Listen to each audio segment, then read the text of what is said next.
Welcome to Sarasu சமையல். நான் இப்போ கொஞ்சம் ரோஸ் செடியெல்லாம் வாங்கிட்டு வந்தேங்க.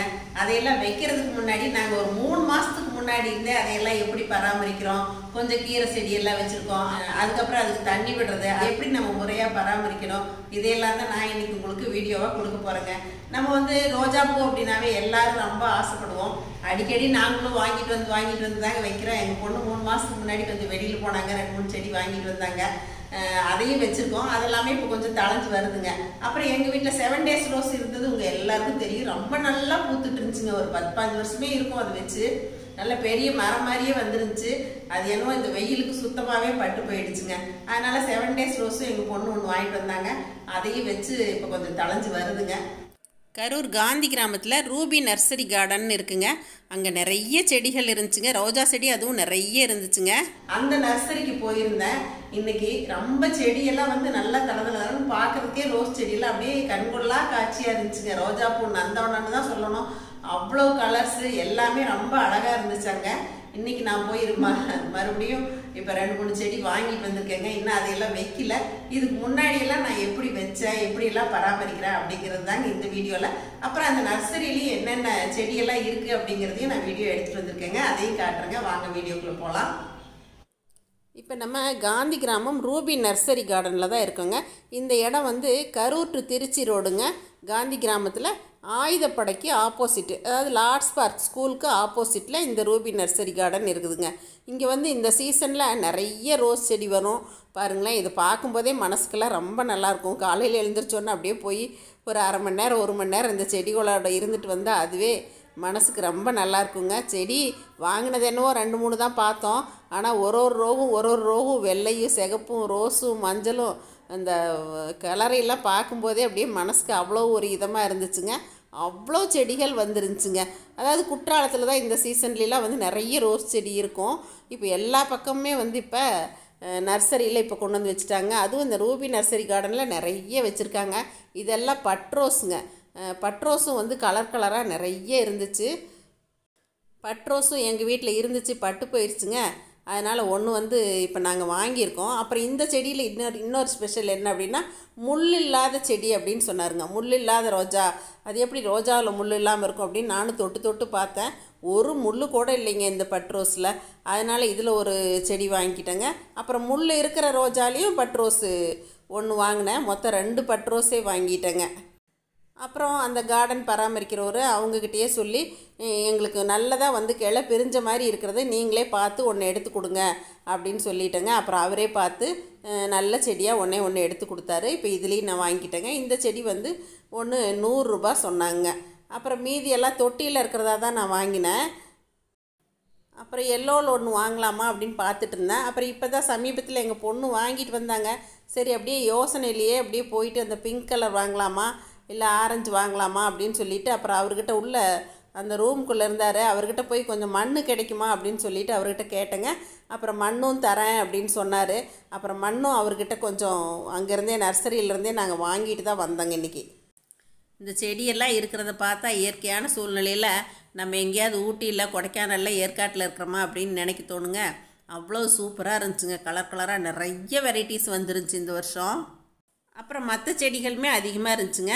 அப்புறம் இது தொட்டியில் இருக்குது அப்படின்னு சொல்லிட்டு கேட்டேன், பெரிய தொட்டியில் இருந்துச்சுன்னு. ஒருத்தவங்க வந்து ரோஜா செடியை வாங்கி அதுக்கு வந்து மண் போட்டு அதுக்கப்புறம் வந்து எங்களுக்கு கொடுங்க அப்படின்னு சொல்லிட்டு தொட்டியும் செலக்ட் பண்ணி கொடுத்துட்டு போனாங்களாம். அதனால் அவங்களுக்காக வச்சு வைக்கிறாங்க. இது வந்து ஒரு தொட்டி அப்படியே வந்து 450 ரூபா அப்படின்னு சொன்னாருங்க. பேசாமல் இந்த மாதிரி வாங்கி வச்சுட்டா கூட ஆகும் போல இருக்குது. நம்ம சின்ன தொட்டியில் வாங்கிட்டு வந்து அது சீக்கிரம் நம்ம வைக்கிறது வேஸ்ட் ஆயிடுது. அப்புறம் பாருங்கள், எலுமிச்சை மரமெல்லாம் கண்ணெல்லாம் அப்படியே சின்னதாக இருக்கும்போதே குட்டி குட்டியாக நிறைய காய்ச்சிருந்துச்சுங்க. இப்போ இந்த 2-3 நாங்கள் வாங்கிட்டோங்க. இப்போ பாருங்கள், எல்லோ ரோஸுமே நல்லா பட்டன் ரோஸ் மாதிரியும் இருந்துச்சு. அது ஒரு மாதிரி அடுக்கடுக்காக ரொம்ப அழகாக இருந்துச்சுங்க. இந்த மண்ணுமே இந்த இடத்துல மூட்டை கட்டி வச்சுருக்காங்க பாருங்கள். அதனால் மண்ணையும் வாங்கிட்டோம். இப்போ வீட்டுக்கு இதையெல்லாம் எடுத்துகிட்டு கிளம்ப வேண்டியது தாங்க. அதுக்கு முன்னாடி மறுபடியும் இந்த ரோஜா செடியெல்லாம் ஒரு தடவை பார்வையிட்டுட்டு அப்புறம் கிளம்பி அப்புறம் நாங்கள் வீட்டுக்கு வந்துட்டோங்க. இப்போ நீங்கள் பார்த்துட்ருக்கிற இடம் வந்து எங்கள் வீடுங்க. இது வந்து 3 மாதத்துக்கு முன்னாடி எடுத்தது. அப்போ கூட கொஞ்சம் செடியெல்லாம் நாங்கள் வாங்கி தான் வச்சோம். அதெல்லாம் 1-2 போயிடுச்சு. 1-2 மட்டும்தான் வந்திருக்குதுங்க. அப்புறம் இந்த காக்கரட்டாம்பூ அந்த முல்லைப்பூ கலந்ததுன்னு சொன்னேன்லங்க கிராஸு அந்த மூளையில் இருக்குதுங்க. அதெல்லாம் இப்போ வந்து சுத்தமாக கம்ப்ளீட்டாக நாங்கள் வெட்டி எடுத்துட்டோம். இந்த 7 days ரோஸு அந்தளவுக்கு அழகாக இருந்துச்சுங்க. அதுவுமே பட்டு போயிடுச்சு. அதனால் இதையெல்லாம் க்ளீன் பண்ணணுன்னு முடிவு பண்ணி ஒரு ஆள் வர சொல்லி எல்லாம் மண்ணெல்லாம் எல்லாத்தையுமே செம்மண்ணை எரு கொஞ்சம் மாட்டு எரு வச்சுருந்தேங்க. அதெல்லாம் எல்லாம் மிக்ஸ் பண்ணிவிட்டு தொட்டிக்கு எல்லாமே புதுசாக மாற்றி எல்லாம் போட்டு அதுக்கப்புறம் கொஞ்சம் வச்சு பார்த்தேங்க. அப்போவும் 1-2 போயிடுச்சுங்க. விடாமுயற்சியாக நாங்களும் இப்படியே பண்ணிக்கிட்டே இருக்கிறோங்க. அப்புறம் இந்த ரோஸ் செடியில் பார்த்திங்கன்னா இந்த மாதிரி 7 இலை இருக்கும். இந்த 7 இலை இருக்கிறது வந்து நம்ம வர விடக்கூடாது. இது வந்து சத்துக்களை எல்லாம் உறிஞ்சிரும். அப்புறம் வந்து செடி வளராமல் போயிடும். இப்போ பாருங்கள் 7 days ரோஸ் உங்கள்கிட்ட முன்னாடி காட்டினதுக்கு இப்போ எப்படி இருக்குது பாருங்களேன். கொஞ்சம் வெட்டி விட்டோம், அப்படியே துளிர் விட்டு வருது. அப்படியே வந்துட்டு இந்த மாதிரி பட்டு போயிடுச்சுங்க. சுத்தமாகவே பட்டு போயிடுச்சு. அப்புறம் சுத்தமாக காஞ்சு போயிடுச்சு அப்படின்னு சொல்லிவிட்டு நாங்கள் அதை எடுத்துட்டோம். அப்புறம் வேறு 7 days ரோஸ் செடி வாங்கி வச்சுக்கலாம் அப்படின்னு எடுத்துட்டோங்க. இந்த 7 இலைன்னு சொன்னேன் இல்லைங்களா, அது பாருங்கள் அப்படியே வேர்லேருந்தே வரும். இது வந்து பன்னீர் ரோஸ் செடி. இந்த செடியை வர விடாமல் அது வந்து எவ்வளோ நல்லா தளைஞ்சு வருது பாருங்கள். இது வந்து அடியோடு நம்ம வந்து வெட்டி விட்டுறணும். வெட்டி விட்டுட்டா மறுபடியும் வராது. இந்த மாதிரி கட்டரை உங்ககிட்ட இருந்துச்சு அப்படின்னா நீங்கள் கட்டரில் கட் பண்ணி இதை எடுத்துடணுங்க. இப்போ இந்த மாதிரி எடுத்து இதை தூர போட்டுறணும் நம்ம. எங்களோடது நிறைய ரோஸ் செடிகளில் வந்து இந்த மாதிரி 7 இலை இருந்துச்சு. அது எல்லாத்தையுமே நாங்கள் கட் பண்ணி போட்டோங்க. அப்புறம் கொஞ்சம் க்ரோ பேக்லேயும் நாங்கள் வச்சோம். ஓரளவுக்கு வர ஆரம்பிச்சிதுங்க. ஆனாலும் அவங்கக்கிட்ட இருக்கும்போது ரோஸ் செடி நல்லா இருக்குது. நம்ம வாங்கிட்டு வந்தால் அது ஏன் வந்து அந்த ஃப்ரெஷ்னஸ் குறைஞ்சிருது, வரமாட்டேங்குது அப்படின்னு தெரியல. நம்மளும் எரு போட்டு எல்லாம் பண்ணி நல்லா அதை வந்து சிரத்தையோடு பார்க்குறோம். அவங்கக்கிட்ட வாங்கிட்டு வரும்போது பார்த்திங்கன்னா எவ்வளோ தலை பூவோட ரொம்ப அழகாக இருக்குது. பார்க்குறதுக்கே ரோஸ் செடி அப்படின்னா எல்லாருக்கும் ரொம்ப பிடிக்கும் இல்லைங்களா. அந்த மாதிரி தான் விருப்பப்பட்டு வாங்கிட்டு வரோம். எங்கள் பொண்ணு வெளியூர் போயிட்டு இந்த செடியெல்லாம் வாங்கிட்டு வந்தாங்க. வாங்கிட்டு வந்ததை விடுங்க நாங்கள் பார்த்துக்குறோம் அப்படின்னு சொல்லிவிட்டு எங்கள் பொண்ணு அவங்களுக்கு ஹெல்ப்புக்கு இருக்கிறல தான் ஒரு 2 பேருமா சேர்ந்து தான் இப்போ இந்த செடியெல்லாம் வைக்க போகிறாங்க. எல்லாமே கொத்தி விட்டுட்டு வேண்டாதெல்லாம் கழிச்சிட்டு அதுக்கப்புறம் தாங்க செடி வைக்க போகிறாங்க.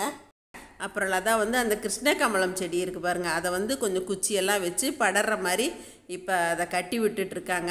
அப்புறம் செடி மண்ணெல்லாமே கிளறி விட்டுட்டு ரோஸ் செடியெல்லாம் இப்போ வந்து அதில் வைக்கிறாங்க பாருங்கள். நல்லா வச்சுட்டு அதில் மறுபடியும் நல்லா மண் போட்டு அமுத்தி விடுவாங்க. எங்கள் வீட்டில் தரையில் வைக்கிறதுக்கு அதிகமான இடம் இல்லைங்க. அதனால் நாங்கள் வந்து இந்த மாதிரி ரோஸ் செடி எல்லாமே வந்து நாங்கள் தொட்டியில் தான் வைக்கிறோம். அப்புறம் வந்து இந்த கீரை, செவந்தி பூ செடி இதெல்லாமே கொஞ்சம் கொஞ்சம் தொட்டியில் வச்சுருக்கோங்க. பாருங்கள் இப்போ சுற்றிலும் மண் போட்டு நல்லா டைட்டாக அமுத்தி விட்டுறாங்க. அந்த செடி ஆடாத அளவுக்கு இந்த மாதிரி அமுத்தி விட்டுறாங்க. அப்புறம் கீழேயும் பார்த்திங்க அப்படின்னா பன்னீர் ரோஸ் ஒன்று வச்சுட்டோம் அந்த முல்லைப்பூ இருந்த இடத்துல. அப்புறம் வந்து 7 days ரோஸும் ஒன்று வச்சாச்சுங்க. அதெல்லாம் கொஞ்சம் ஓரளவுக்கு அவங்க வச்சதுக்கப்புறம் நல்லா தலைய ஆரம்பிச்சிருச்சு. நானும் அப்பப்போ கொஞ்சம் மண்ணை இந்த மாதிரி கிளறி விட்டு தான் தண்ணி விட்டுட்ருக்கேங்க. அப்போ தான் நல்லா தண்ணி இறங்கும் அப்படிங்கிறதால இந்த மாதிரி நல்லா மண்ணை கிளறி விட்டு தான் தண்ணி விட்டுட்ருக்கேன். ஆனால் எங்கள் வீட்டில் இருந்த 7 days ரோஸுங்க நல்லா 10 வருஷத்துக்கு மேலே இருந்துச்சுங்க. உங்களுக்கே தெரிஞ்சிருக்கும். நல்லா அதில் பூ பூத்து நான் உங்களுக்கு காட்டியிருக்கேன். அந்த 7 days ரோஸ் அடியோடு பட்டு போயிடுச்சுங்க. அப்புறம் என்ன பண்ணுறது, சரி போயிடுச்சு அப்படின்னு சொல்லிட்டு தான் கவலைப்பட்டுட்டு இருந்தேன். அப்புறம் எங்கள் பொண்ணு வந்து இந்த மாதிரி செடி ஒன்று வாங்கிட்டு வந்தாங்க. இப்போ சமீபத்தில் அவங்க வெளியூர் போயிருந்தாங்க. அப்புறம் இந்த செடியெல்லாம் வாங்கிட்டு வந்தாங்க. இப்போ 7 days ரோஸ் வச்சு அதுவும் நல்லா தளைஞ்சிருச்சு. அந்த பன்னீர் ரோஸும் கொஞ்சம் இப்போ நல்லா தலைய ஆரம்பிச்சிருச்சுங்க. இதெல்லாம் கொத்தி விட்டால் தான் சரியாக வரும்னு நினைக்கிறேன். என்னால் கீழே இறங்கி கொத்த முடியல, அப்புறமா தான் கொத்தி விட சொல்லணும். அப்புறம் இந்த மாமரம் பார்த்தீங்க அப்படின்னா இது வந்து ஒரு விதை போட்டோம், நல்லா காய வச்சுட்டு விதை போட்டோம். தானாகவே நல்லா வந்துருச்சுங்க. தொட்டிலேயே வளருது. இது எவ்வளோ நாள் வளரும்னு எனக்கு தெரியல. ஆனால் இது இப்போ எடுத்தால் காஞ்சு போயிடுமா அப்படின்னும் கொஞ்சம் பயமாக இருக்குது. ஆனால் இது நல்ல வித்துங்க. அதனால் எடுக்கிறதுக்கு கொஞ்சம் யோசனையாகவும் இருந்துகிட்ருக்குது.